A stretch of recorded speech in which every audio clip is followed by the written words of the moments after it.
Shalom Zion family. So this morning we're going to be making an antiseptic spray to irrigate a wound. You can put it on an open cut. You can spray it on burns, minor cuts, and it will help to clean it as well as disinfect it, which is cleaning it, as well as promote healing. This spray can be used frequently throughout your healing process in your day. So let's go ahead and get started. I'm going to find my measuring spoons. You know, I'm never ready. Sorry about it. Okay, what we're going to need to make this disinfectant spray are simple things. Essential oils, we'll go over each one as we get to it. Witch hazel, hydrogen peroxide, and baking soda.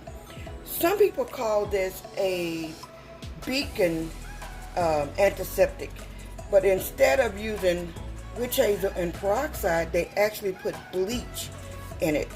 I'm not a big fan of putting bleach, even though it's just a couple of ounces. I'm just not a big fan of putting bleach on open skin. So this is my version of the Bakin antiseptic spray. Okay, so I've already boiled my water. I'm going to go ahead and pour that into my measuring cup. Like I said, I'm going to do try and put about 6, maybe 8 ounces of hot water. To this hot water, I'm going to stir in half a teaspoon of baking soda.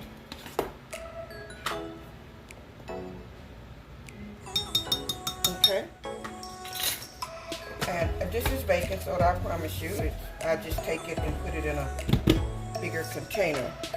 I'm going to then go ahead and add in my witch hazel. And I'm going to put in 2 tablespoons of witch hazel.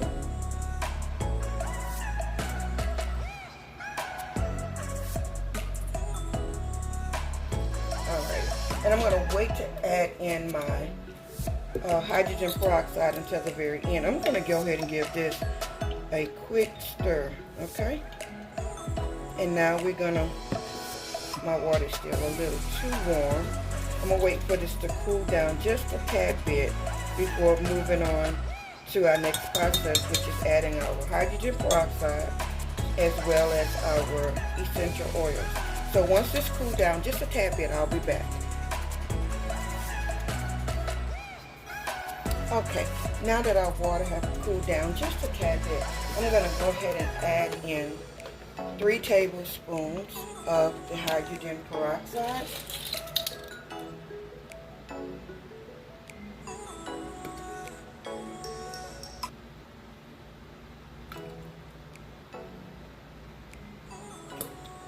Okay, and I like to keep my spray on my hydrogen peroxide with a spray nozzle. Okay, there we go. So now we're going to add in our Clary sage, and I'm going to use about 10 drops of Clary sage.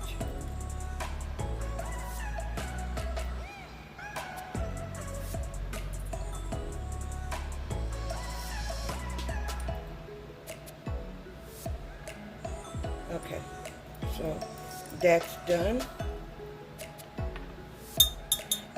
And the next oil we're using is myrrh, and we're going to add myrrh. Has healing properties as well as good for your skin.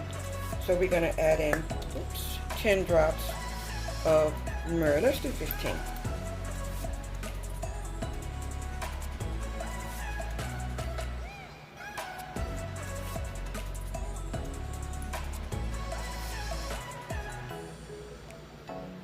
Okay, and that's our 15 drops of myrrh.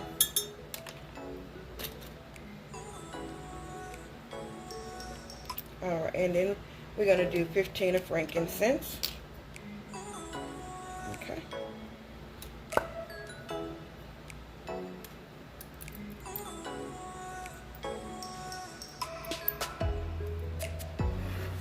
Oh, I'm so sorry. I'm doing this and you can't see.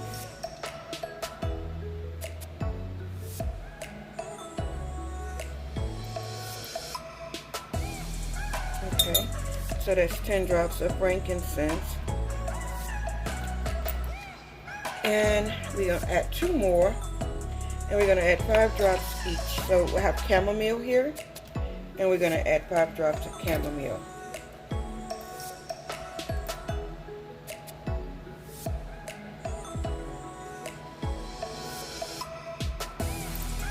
I added a little bit more. You know, I never really stick to a plan. But for the most part, I try. And of the tea tree, we're going to add the same amount, 5 drops of tea tree, okay? And then we're just going to give this a good mix and pour it into our spray bottles. Each time you use this spray, shake your bottle well so that you can infuse and incorporate your oils into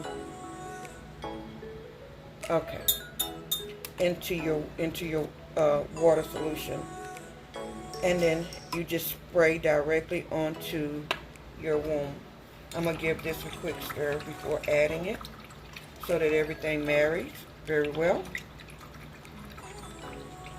and well incorporated. Alrighty.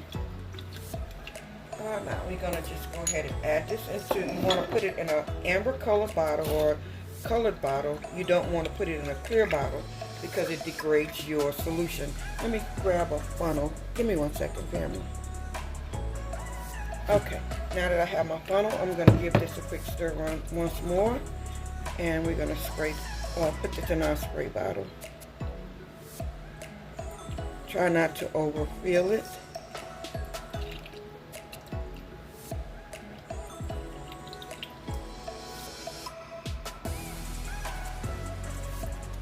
And as usual, you know me, I make my messes. I'm going to go ahead and add my spray bottle, top, tighten it down, and percussion. And that happens each time before you use it. You can also put it in a dropper bottle, and if you need, you can drop it directly into a cut or a wound, and it will act the same. It's just not in a spray container. And I'm going to need to grab more containers, but I won't hold you or bore you with the process of me refilling container after container. But here you have it. This is your DIY Bakin spray, disinfectant or antiseptic spray, or your antiseptic solutions. So, thanks for joining me. Shalom, family.